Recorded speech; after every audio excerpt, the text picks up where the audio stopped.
Hi, and welcome to another video by Jimthecarguy. Today we have a 2013, it's a Cadillac ATS 2.0, and we're going to be changing the oil and the filter.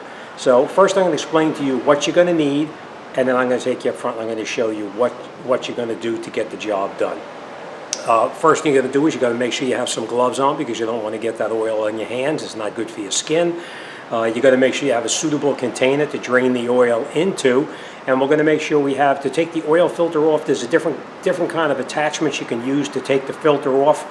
I have a couple of different ones up front. I'll explain to you which ones you can use and which one I like best. So, all right, let's get up front. I'll show you where the filter and the drain plug is, and we're going to get started. Okay, now looking underneath the vehicle, obviously that's going to be your oil filter right there. We're going to loosen that filter. We're going to let it drain into a suitable container. Then we're going to come up over here, and this drain plug here is a 15 millimeter. We're going to take out that drain plug, and we're going to let it drain out until it stops dripping, and then we'll put the plug back in. Now, one precaution is this is made of aluminum here. You don't want to over tighten it and strip out the oil pan itself. All right, now let me show you what you're going to need to get the job done. Okay, this is an example of what kind of tools you're going to need to get the job done. First thing you're going to do is you're going to come up underneath here with your ratchet, very long ratchet with an extension, and we're going to break that drain plug loose and we'll let it drain out. Next thing we're going to do, now you can use a regular wrench as well. Do not use the open end part. I'll explain that to you in just a minute. Always make sure you use the box end so you don't damage the drain plug. Now this obviously is our new oil filter. And there's different kinds of tools that you can use to take the filter out. One, you can use one like this that goes around the filter like that with an extension, and we can take it out. You have another type, which is the normal style like this. It's the band clamp that goes around it like that, and then you would remove the filter with that. Or you have this style over here. This style goes around the filter and it opens up like that, and the filter goes around the filter, and when you rotate it, these jaws dig into the filter and you can remove it. I like using this one best because it works the best. And of course we're going to need a rag so we don't make too much of a mess. And that's it. So all right, let's get started. Okay, so now we know this is our drain plug right here. Now remember what I told you about the wrench. You can use a wrench on here, but you never want to use the open end part of the wrench like that.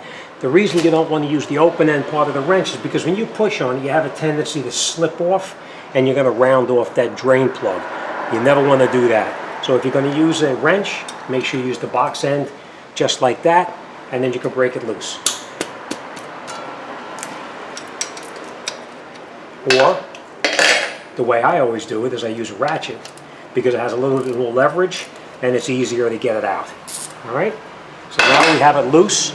We're just going to take the plug out and we're going to let it drain. That's the reason you're wearing gloves, is because you don't want to get this oil on your hands. So we're going to take the plug out.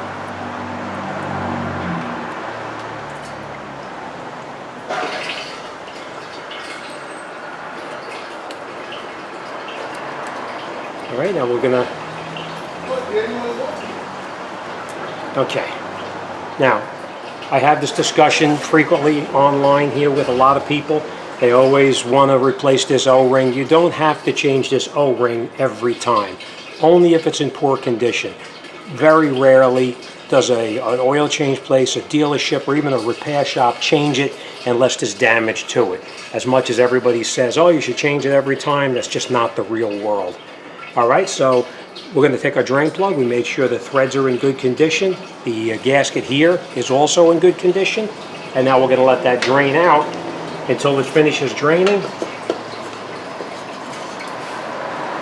Once it finishes draining, then we'll come back. You know what? Let's do this oil filter while we're waiting for it to drain out over there. Let's bring it closer. Okay, remember what I said? There's different kinds of tools.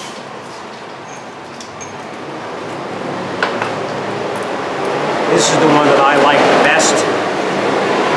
Put the tool like this, and you open it up like that, and it digs right into the oil filter itself. When you try to turn it to take it off, it digs right in.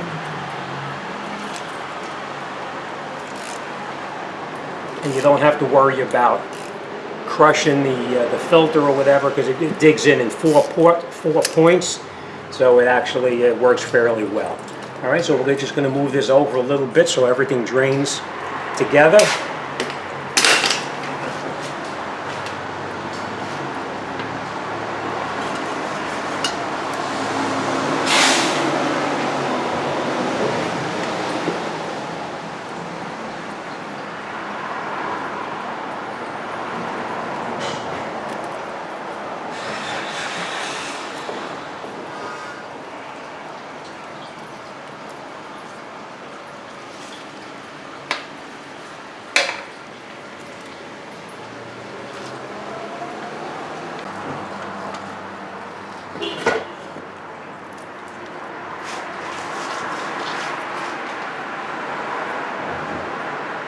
Let that drain out. Now you want to be careful because that filter is slippery, of course.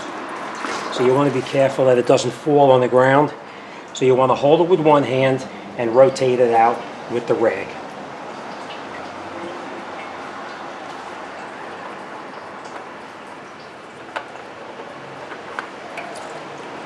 Now, I want to point something else out to you as well. You see that gasket right there? Sometimes that gasket sticks up underneath here. If that gasket sticks up underneath there, you'll need to take it down. That's not the case here. It did not stick. So now we're going to take our new filter, take our paper off, of course. And it's very important that you lubricate the new O-ring right here with some clean oil. So we're going to use some clean oil, and we're going to lubricate that O-ring right there. All right. We're going to wipe off any of the residue underneath here. If it's dripping a little bit, it doesn't really matter as long as you get the dirt off. Now we're going to screw our filter back up.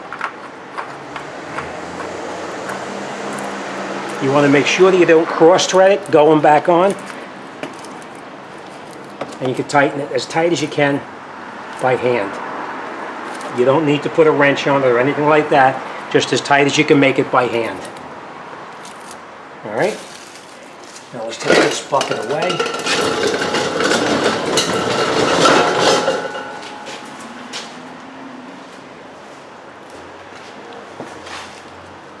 Okay, so we are going to let this drain out a little bit more.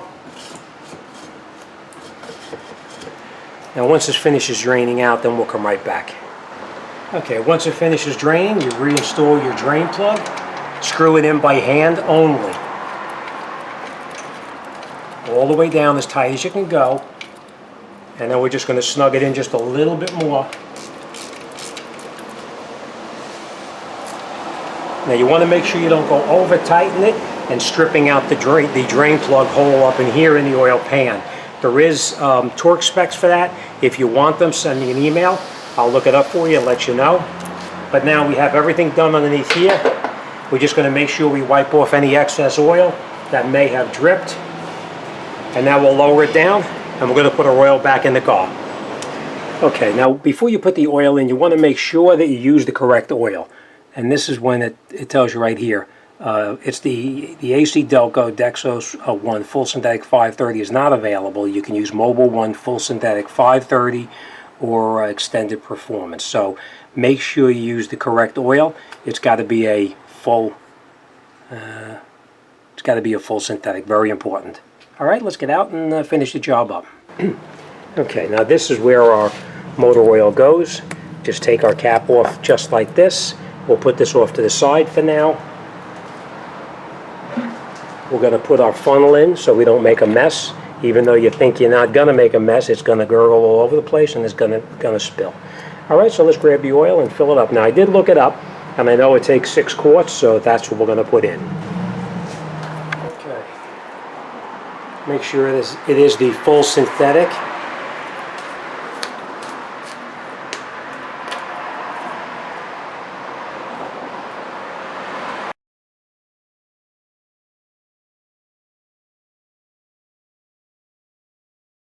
If you have your 6 quarts of oil in, then you can take your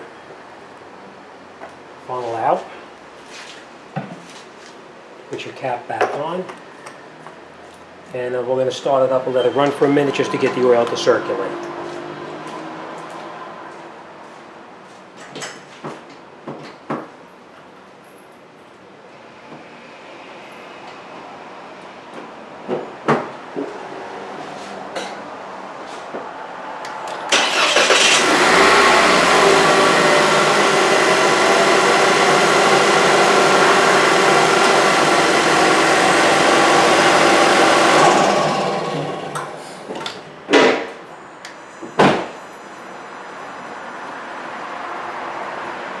Okay, now once the oil has circulated through, we're going to let it sit for a minute, and then we're going to check the level to make sure it's full.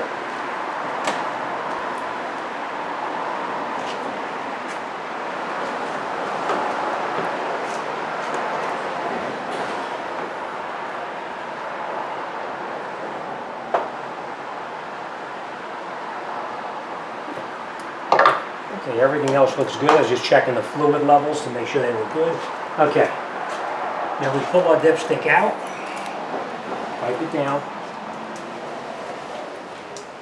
Now remember, you want to be right up into this area right up here, very close to the maximum right there.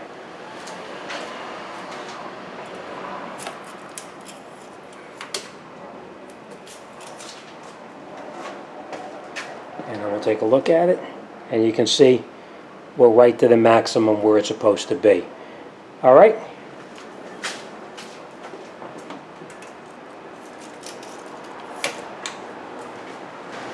Okay, so that's it. You're all set. Our oil cap is back on. We made sure we look underneath the vehicle to make sure there's no leak from the oil filter or the oil drain plug. And that's it. We're out the door. Make sure it's right up to the full mark where it's supposed to be. If you're not sure how many quarts it takes, I looked it up on my computer, so I knew it took 6 quarts. If you're not sure, look in your owner's manual. It should tell you how many quarts in there. And again, it's approximate. So you want to, if you're not positive it takes a full 6, put 5 in, start it, and check it. It's much easier to add 1 quart than it is to take 1 quart out. All right, so that's it. You're all set. All right, make sure you have your oil cap back on, like I said, and that's it. We're all done. All right, as always, thanks for watching. See you on the next one.